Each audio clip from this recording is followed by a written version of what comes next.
Assalamualaikum warahmatullahi wabarakatuh. Apa kabar Anda siang hari ini? Kabar siang kembali menyapa Anda. Kami akan menghadirkan informasi terkini. Langsung saja bersama saya, Ana Telita. Inilah kabar siang untuk Anda. Pemirsa, PP Muhammadiyah menggelar sholat Idul Fitri di sejumlah lokasi di DKI Jakarta. Salah satunya di halaman Jakarta International Equestrian Park, Pulau Mas, Jakarta Timur. Untuk wilayah DKI Jakarta terdapat lebih dari 59 lokasi yang melangsungkan ibadah sholat Id pada hari ini. Sementara itu pemirsa, warga Muhammadiyah di belahan Nusantara juga melaksanakan sholat Idul Fitri hari ini. Pelaksanaan sholat Idul Fitri dihadiri ribuan jemaah. Masjid Istiqlal Jakarta Pusat kembali menyelenggarakan sholat Idul Fitri 1444 Hijriah tahun ini. Lantas bagaimana persiapan pelaksanaan sholat Idul Fitri di Masjid Istiqlal Jakarta? Kita bergabung dengan rekan Ikra Anggana. Selamat siang Ikra, bagaimana persiapan Masjid Istiqlal dalam menyambut Hari Raya Idul Fitri besok ini? Ditujukan agar Ya, selamat siang, Baik, terima kasih laporan langsung Ikra Anggana dari Masjid Istiqlal, Jakarta. Pemirsa, Polda Metro Jaya melarang kegiatan konvoi atau takbir keliling mobil dan juga motor pada saat malam takbiran Lebaran Idul Fitri tahun 2023. Kegiatan tersebut dinilai bisa menyebabkan gangguan Kamtibmas dan membahayakan pengendara yang melintas di jalan raya. Menteri Agama Yakut Holil Komas memperbolehkan warga menggelar takbir keliling jelang Hari Raya Idul Fitri. Namun demikian, Menak tetap mengingatkan pelaksanaan takbir keliling ini harus mematuhi aturan pemerintah dan menjaga ketertiban setempat. Lalu seperti apa aturan takbir yang ditetapkan Polda Metro Jaya dan juga pengamanan ibu kota saat warganya pulang kampung? Kita akan terhubung dengan Kabid Humas Polda Metro Jaya, Kombes Truno Yudo Wisnu Andiko. Selamat siang Pak Kabid. Ya, Pak Truno Yudo, bisa mendengar kami? ya bisa. Oke, Pak, mungkin ini pertama pertanyaannya begini. Menak memperbolehkan untuk melaksanakan takbir keliling mengingat malam nanti adalah malam takbiran begitu ya. Ada himbauan khususkah dari pihak Polda? Baik Mbak Ana, kami Sok ya Pak, terima kasih. Assalamualaikum warahmatullahi wabarakatuh. Ya, dan pemirsa, informasi lainnya tentu akan kami hadirkan usai jeda. Usai jeda kami kembali. Pemirsa, arus lalu lintas di Jalan Arteri Cirebon, Jawa Barat masih ramai dipadati pemudik. Sehari menjelang perayaan Lebaran, pemudik di Pelabuhan Merak, Banten sudah relatif sepi.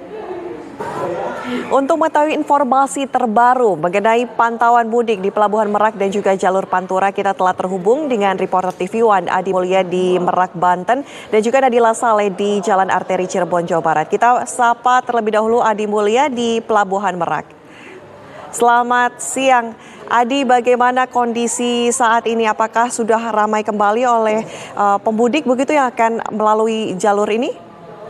Baik, Adi Mulya, juga ini hati-hati di jalan ya di sana sebelum nanti kembali ke Jakarta. Nah, sekarang kita menuju ke Nadila Saleh yang berada di Cirebon, Jawa Barat. Nadila, bagaimana laporan Anda? Silakan.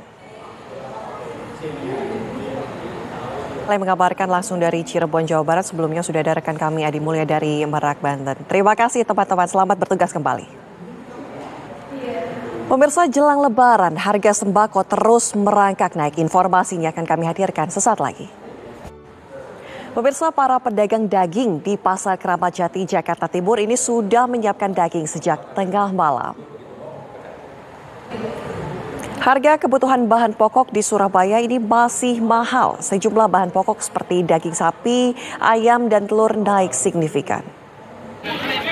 Sementara itu pemirsa, jelang Lebaran Idul Fitri, harga daging sapi di pasar tradisional Kelandasan di Balikpapan ini menembus Rp180.000 per kilogramnya. Pemirsa, pemudik kendaraan sepeda motor di Pelabuhan Ciwandan, Kota Cilegon, Banten ini kembali membludak memenuhi pintu masuk area pelabuhan. Karena banyaknya pemudik yang saling berdesakan, banyak orang yang memilih turun dari kendaraan karena kelelahan. Pemirsa, lantas seperti apa kemudian pantauan harga kebutuhan pokok di sejumlah pasar? Kita akan bergabung dengan rekan kami Nofri Afandi di Medan, Sumatera Utara, dan juga Agus Saptono di Boyolali. Pertama kita ke Nofri Afandi terlebih dahulu di Medan. Selamat siang. Ya, selamat siang Nofri. Selamat siang, Bagaimana nih? Ana. Apakah kenaikan harga cukup signifikan di tempat Anda mengabarkan saat ini? Iya, menjelang saat Baik, laporan langsung Nofri Afandi dari Sumatera, dari Medan. Kita menuju ke Jawa Tengah. Sudah ada Agus Satono di Boyolali. Agus, bagaimana kondisi di sana? Apakah kemudian harga bahan-bahan pangan menjelang satu hari di menjelang Lebaran itu juga mengalami kenaikan yang signifikan? Langsung dari Boyolali, Jawa Tengah, sebelumnya sudah ada Nofri Effendi. Dan informasi lainnya pemirsa, usai jeda kami akan kembali.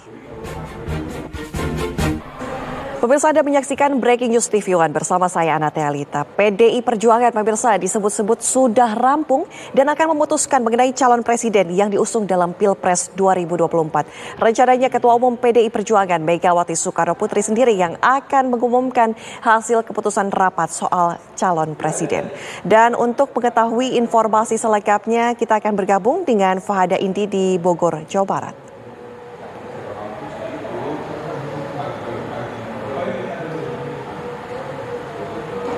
Bosnya siapa, Bang? Pastinya memang hari ini Ketua Baik, Fahada Indi mengabarkan langsung dari Bogor, Jawa Barat. Dan pemirsa, kami harus jeda terlebih dahulu, usai jeda kami kembali. Anda kembali di Breaking News TV One. Pemirsa, PDIP akan mengumumkan siapa calon presiden yang diusungnya pada siang hari ini. Untuk membahasnya, kita akan bergabung dengan Siti Zuhro, pengamat politik. Selamat siang, Mbak Wiwi. Apa kabar? Halo, selamat siang.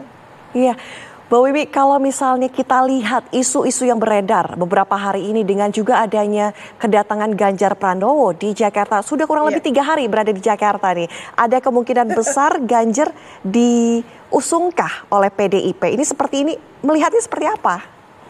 Iya, ini puzzling ya. Publik diberikan teka-teki. Juga profil-profil pilihan seperti apa sebenarnya Megawati ini ingin membawa partainya dan juga negara. Nanti dijawab ya Mbak Wiwi usai jeda Ya, profil oke. capres pilihan Megawati. Dan pemirsa, usai jeda kami kembali. Pemirsa, sebelum kita melanjutkan dialog dengan Siti Zuhro, pengamat politik, kita akan menuju ke Bogor, Jawa Barat. Sudah ada Fahada Indi di sana. Selamat siang Indi, sejauh ini pantauan Anda seperti apa? Silakan. Iya, selamat siang Ana dan juga pemirsa. Langsung dari Istana Batu Tulis di Bogor, Jawa Barat. Begini, adakah aktivitas yang tidak biasa yang sebelumnya tidak ada, lantas dengan adanya pengumuman mungkin yang akan diumumkan oleh PDIP nanti?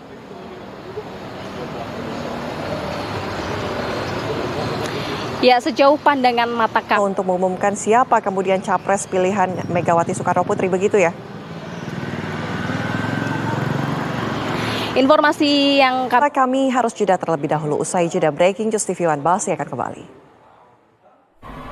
Pemirsa, Anda kembali di Breaking News TV One. Kita akan langsung menuju ke Siti Zuhro.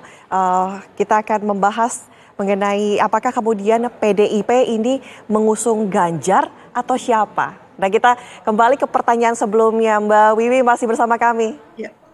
Ya, Ya, Mbak Wiwi, kalau masih, kita Mbak. lihat selama ini begitu dengan adanya otoritas yang dimiliki oleh Megawati Soekarnoputri, kemudian juga dengan PDIP selama ini yang kemudian memenangi sudah 2 periode pemilu begitu ya, Pak Jokowi Ya. kan dari PDIP. Nah, lantas sebenarnya seperti apa profil pilihan calon presiden dari Megawati?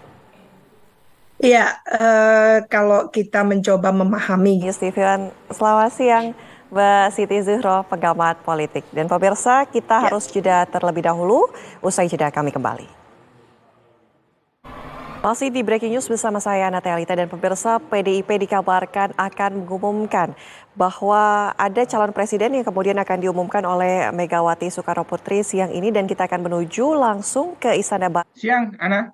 Ya, Pak Burhan, kalau kita melihat hari ini PDIP digadang-gadang begitu ya akan melakukan pencapresan, akan mengumumkan siapa kemudian capres untuk pemilu 2024 mendatang. Bagaimana Pak Burhan menilai ini? Apakah kemudian Ganjar atau mungkin Puan Maharani atau siapa Pak? Adakah tokoh yang kemudian sekiranya akan dipilih oleh Megawati Soekarnoputri? ya memang sejak tadi malam. Melanjutkan dialog bersama rekan kami, ada Ken Ane. Usai jeda pemirsa, kami kembali.